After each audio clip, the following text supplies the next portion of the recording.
הבאים לג'ומלה ווב. היום אנחנו נראה כיצד אנחנו יכולים לשנות את הכותרת של האתר שלנו. על מנת לשנות את הכותרת של האתר אנחנו ניכנס לניהול של האתר שלנו. שם משתמש שלנו הוא אדמין, והסיסמה שנתתם בזמן פתיחת האתר.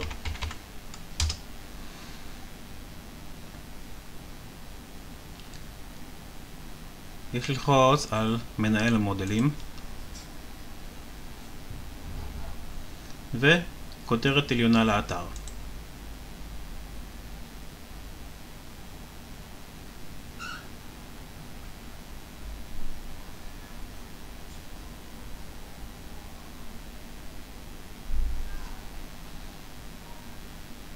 כרגע אנחנו רואים שהכותרת היא כותרת האתר.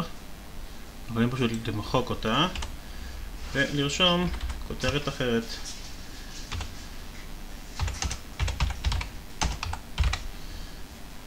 כותב באנגלית.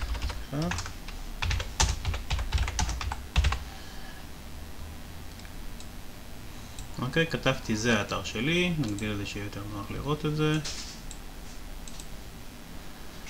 אוקיי. ואנחנו נלחץ על שמירה. אנחנו יכולים לראות שהכותרת השתנתה. זה האתר שלי. אוקיי, אפשר לכתוב כל מה שאנחנו רוצים. אפשר לראות עוד שורה אחת למטה ולכתוב עוד שורה.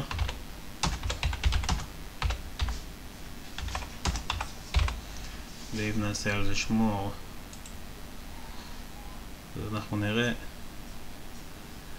את הכותרת החדשה שלנו, שהיא בעצם גם לינק לדף הבית. אם אנחנו לוחצים על הכותרת, אנחנו מגיעים לדף הבית. זהו זה. פשוט וקל לשנות את הכותרת. אפשר לכתוב כל מה שאתם רוצים.